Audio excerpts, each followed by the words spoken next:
Hello friends, আরও একটা recipe নিয়ে চলে এলাম। দেখেই নিশ্চয়ই বুঝতে পেরেছো আজকের রেসিপি ঢাকাই পরোটা। ছোটোবেলায় এই পরোটাটা আমরা খুব খেয়েছি, মেলাতে বা মিষ্টির দোকানে পাওয়া যেত। এখন অবশ্য খুব একটা এইটা দেখা যায় না। তাই আজকে আমি তোমাদের সাথে কিভাবে ঝটপট এরকম ঢাকাই পরোটা তোমরা বানিয়ে ফেলতে পারবে তার রেসিপি শেয়ার করব। আর আজকে আমি ঢাকাই পরোটা থাকলে আমি এইভাবে খাই, তোমরা কিভাবে খাও সেটা আমাকে জানিও। কিভাবে এরকম মুচমুচে ঢাকাই পরোটা তৈরি করবে আর তার সাথে থাকবে ছোলার ডালের এক অসামান্য রেসিপি। তাহলে চলো শুরু করি আজকের রেসিপিটি। প্রথমে দেখো এখানে আমি 1.5 কাপ মতো ময়দা নিয়ে নিচ্ছি। আমি ময়দাটাই ব্যবহার করেছি, তোমরা ইচ্ছা করলে অর্ধেক আটা অর্ধেক ময়দাও নিতে পারো। দেখো 1.5 কাপ ময়দা নিয়ে নিলাম। এবারে এর ভেতরে দিয়ে দিচ্ছি লবণ, দিয়ে এটাকে খুব ভালো করে প্রথমে মিশিয়ে নিচ্ছি। আর তেলটা দিয়ে দিচ্ছি 3 চামচ মতো। তেলটা কিন্তু একটু বেশি করে দেবে। এবারে খুব ভালো করে এটা মেশাতে হবে যাতে প্রত্যেকটা ময়দার গায়ে তেলটা ভালো করে লেগে যায়। দেখো এরকমভাবে দেখে নেবে ময়ামটা হয়েছে কি না। এবারে অল্প অল্প জল দিয়ে একটা মোটামুটি একটু শক্ত মতো ডোটা বানিয়ে নিতে হবে, খুব নরম বানালে হবে না। দেখো ঠিক এইরকম ডোটা হয়ে যাওয়ার পর এবারে যেহেতু আমি 4টে এখান থেকে ঢাকাই পরোটা করব, সেই জন্যে আমি এখনই কিন্তু এরকম 4টে লেচি কেটে নিচ্ছি, সমান 4টে ভাগে ভাগ করে নিচ্ছি। যখন হয়ে যাবে তখন এটাকে ঢাকা দিয়ে একটা সাইডে রেখে দেবো। আর এখানে 2 টেবিল চামচ মতো কর্নফ্লাওয়ার নিয়েছি, নিয়ে এখানে একটু তেল দিয়ে এটাকে ভালো করে মিশিয়ে দিচ্ছি। দোকানে অবশ্য এটা ডালদা দিয়ে মেশায়, আমি কিন্তু তেল দিয়ে মেশালাম। দেখো ঠিক এই রকম হবে। এবারে ছোলার ডালের জন্য একটা প্রেশার কুকারে জল দিয়ে দিয়েছি, লবণ দিয়ে দিলাম আর একটুখানি তেল দিয়ে দিচ্ছি যাতে যখন ডালটা সেদ্ধ হবে যাতে ওপর দিয়ে বেরিয়ে না আসে। আর 1.5 কাপ ডাল, ছোলার ডাল আমি ভালো করে ধুয়ে আধ ঘন্টা ভিজিয়ে রেখেছি। আধ ঘন্টা ভিজিয়ে রাখতে পরে ডালটা যখন সেদ্ধ হবে তখন প্রত্যেকটা ডাল কিন্তু একদম গোটা গোটা থাকবে, অথচ সেদ্ধ হয়ে যাবে। এবারে এই ডালটা দিয়ে এটাকে আমি ঢাকা দিয়ে 3টে সিটি হতে দেব। 3টে সিটি হয়ে যাওয়ার পর এটাকে নর্মাল রুম টেম্পারেচারে ঠান্ডা করে নিচ্ছি। এবারে যে ময়দাটা মেখে রেখেছিলাম, দেখো এটা 10 মিনিট হয়ে গেছে। এবার এটাকে নিয়ে ভালো করে এরকম একটু গোল করে নেবে। দেখো গোল করে নিয়েছি, দিয়ে বাকি ময়দাটা কিন্তু অবশ্যই এরকম ঢাকা দিয়ে রাখবে, নাহলে কিন্তু উপরটা শুকিয়ে যাবে। এবার একটা বেলান চাকি নিয়ে এটাকে বেলতে হবে। কোনো রকম ময়দার দেওয়ার দরকার নেই, যেহেতু তেলটা বেশি পরিমাণে আছে এটা কিন্তু অনায়াসেই এরকম বেলা হয়ে যাবে। দেখো আমি যে মাপের আছে যে চাকতিটা, সেই মাপের করেই কিন্তু একদম পাতলা করে বেলে নিয়েছি। নিয়ে এখানে যে কর্নফ্লাওয়ার আর তেলের যে মিশ্রণটা ছিল সেইটা খুব ভালো করে লাগিয়ে দেবে, দিয়ে ঠিক মাঝখান থেকে বরাবর এরমভাবে কেটে নেবে। নেওয়ার পর এটাকে ঠিক যেরকমভাবে আমি রোল করছি ঠিক এই রকমভাবে রোল করতে হবে। এতে কী হবে, ঢাকাই পরোটার যে লেয়ার আছে সেটা কিন্তু খুব সুন্দরভাবে তৈরি হবে। দেখো কত সুন্দর লেয়ারটা হয়েছে। এবারে কি এই যে মুখটা খোলা আছে এই মুখটা কিন্তু এরকমভাবে চেপে খুব ভালো করে বন্ধ করে দিতে হবে। দেখো আমি খুব ভালো করে বন্ধ করে দিয়েছি, দেখতে অনেকটা ঠিক এই রকম তৈরি হবে। দেখো ঠিক এরকম হবে। এবারে আমি মাঝখান থেকে দুভাগ না করে একটু বড় আর একটু ছোট করে 2 টুকরো করে নিচ্ছি। নিয়ে এবারে দেখো কতগুলো লেয়ার দেখা যাচ্ছে। এবারে এটাকে এরকম করে নিয়ে এর ওপর দিয়ে এরকমভাবে আমি 1 চামচ তেল দিয়ে দিচ্ছি যাতে প্রত্যেকটা লেয়ারের ভেতরে তেলটা ভালো করে চলে যায়। দোকানে কিন্তু অবশ্য এইগুলো এরকম করে পুরো ডুবো তেলের মধ্যে ডুবিয়ে রাখে, কিন্তু আজকে আমি সেটা করছি না, আমরা যেহেতু বাড়িতে করছি সেই জন্যে আমি এরকমভাবে করে এটাকে আবারও এইখানে রেখে দিচ্ছি। ঠিক একইভাবে এরকমভাবে আরেকটাও তোমাদের সাথে করে দেখাচ্ছি। যতটা সম্ভব এই পর্যায়ে কিন্তু একটু পাতলা করে বেলার চেষ্টা করবে। দেখো কতটা পাতলা করে নিয়েছি। এবারে ওপরে কিন্তু আবারও ওই কর্নফ্লাওয়ার আর তেলের মিশ্রণটা লাগিয়ে নিয়ে ঠিক এরকমভাবে রোল করে নেবে। দোকানে এরকমভাবেই কিন্তু এই ঢাকাই পরোটাটা তৈরি করে। দেখো লেয়ারগুলো যাতে প্রত্যেকটা এরকমভাবে দেখা যায়, আর এই মুখটা বন্ধ করে নেয় যাতে তেলটা ভেতরের থেকে বেরিয়ে না আসে এবং প্রত্যেকটা লেয়ারের ভেতরে তেলটা যেন থেকে যায়। একইভাবে এরকমভাবে কেটে নিচ্ছি। ঠিক এইভাবেই কিন্তু সবগুলো বানিয়ে নিতে হবে।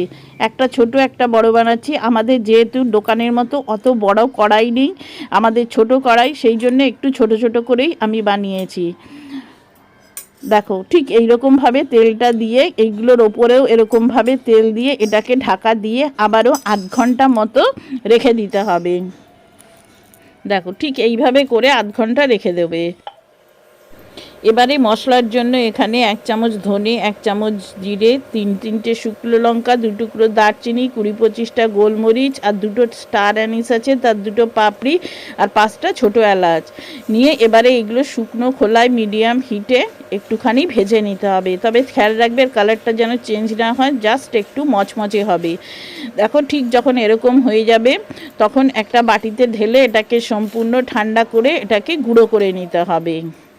এবারে দেখো ডালটাও সেদ্ধ হয়ে গেছে এবং দেখো ডালটাও কিন্তু প্রত্যেকটা ডাল কীরকম গোটা গোটা আছে। এবার ডালটা ফোড়নের জন্য এখানে আমি 2 চামচ মতো সাদা তেল দিয়ে দিচ্ছি, একটা শুকনো লঙ্কা ফাটিয়ে দিয়ে দিলাম, 1 চামচ জিরে দিয়ে দিচ্ছি। দিয়ে এবার জিরেটা শুকনো লঙ্কাটা একটু ভেজে নেবে। যখন জিরে থেকে একটু গন্ধ বেরোবে এবং চিটচিট করে ফুটতে থাকবে তখন এর ভেতরে 2টো কাঁচা লঙ্কা কুচি দিয়ে দিচ্ছি। ঝালটা পছন্দ মতো কম বেশি করে নিতে পারো। আর 2 চামচ মতো আমি আদা দিয়ে দিচ্ছি, যেহেতু নিরামিষ রান্না একটু আদাটা বেশি দিলাম। দিয়ে এবার আদাটা একটু ভেজে নেবে, খেয়াল রাখবে আদাটা যেন পুড়ে না যায়। 1 চিমটি মতো হিং দিয়ে দিচ্ছি, যদি তোমরা হিং পছন্দ না করো তাহলে অ্যাভয়েড করতে পারো। ভাজা হয়ে গেছে। এবারে একটা টমেটো এরকমভাবে ছোট ছোট টুকরো করে কেটে দিচ্ছি। টমেটোটা যাতে তাড়াতাড়ি নরম হয়ে যায় একটু লবণ দিয়ে দিলাম। এবার টমেটোটা খুব ভালো করে কষিয়ে নিতে হবে যতক্ষণ না টমেটোটা নরম হয়ে যায়। একটুখানি জল দিয়ে দিচ্ছি, দিয়ে টমেটোটাকে খুব ভালো করে এরকম খুন্তি দিয়ে চেপে চেপে এরকমভাবে কষিয়ে নেবে। দেখো 1 থেকে 1.5 মিনিটের মধ্যে টমেটোটা কিন্তু খুব কষানো হয়ে গেছে। এবারে কিছু শুকনো মশলা দেবো। 1/4 টিস্পুন মতো হলুদ গুঁড়ো, যে মশলাটা গুঁড়ো করে রেখেছিলাম সেখান থেকে 1.5 চামচ মতো দিয়ে দিচ্ছি। আর দিয়ে দিচ্ছি 1/2 টিস্পুন মতো জিরে গুঁড়ো। ব্যাস এইটুকু মশলাই কিন্তু ব্যবহার করেছি। আর 1/2 চামচ মতো কাশ্মীরি লাল লঙ্কার গুঁড়ো রঙের জন্য দিয়ে দিলাম। দিয়ে এবার মশলাটাকে খুব ভালো করে কষিয়ে নিতে হবে যতক্ষণ না মশলা থেকে তেল ছেড়ে আসে।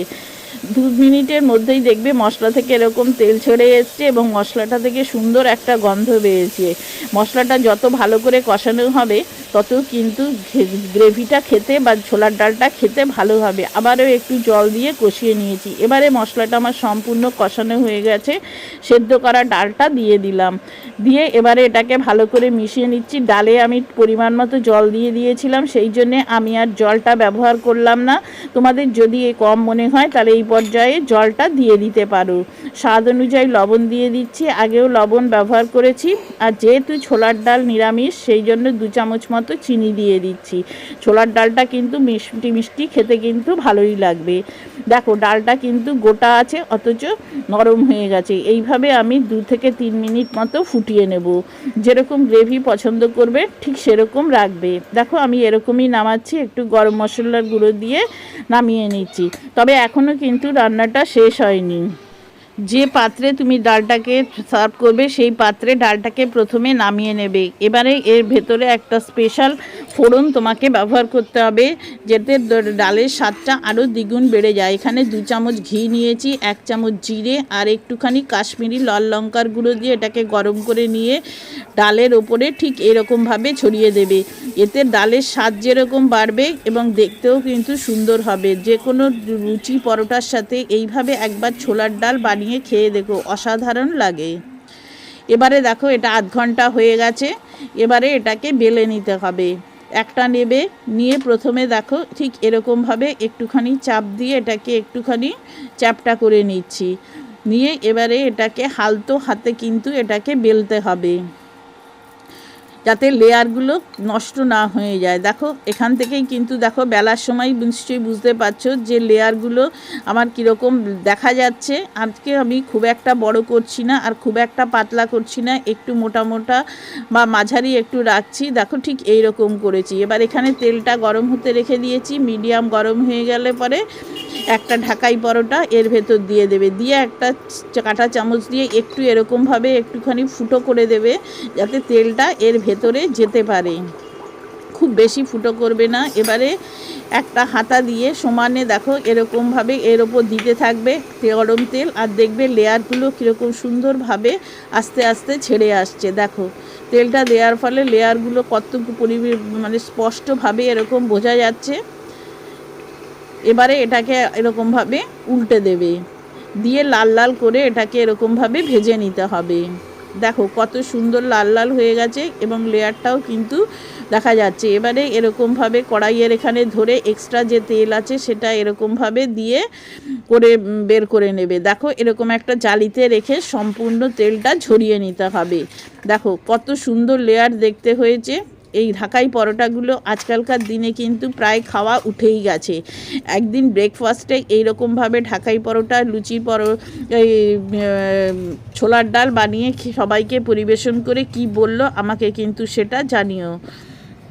এবারে এখানে একটু স্যালাড দিয়ে দিচ্ছি, আর যে ডালটা বানিয়েছি সেই ছোলার ডালটাও এখানে দিয়ে দিচ্ছি। বন্ধুরা আজকের এই রেসিপিটা তোমাদের কেমন লাগলো তা কিন্তু অবশ্যই আমাকে জানিও, আর ভালো লাগলে পরে লাইক, কমেন্ট ও শেয়ার করার অনুরোধ রইল। আর সাবস্ক্রাইব করে বন্ধু হয়ে যেও।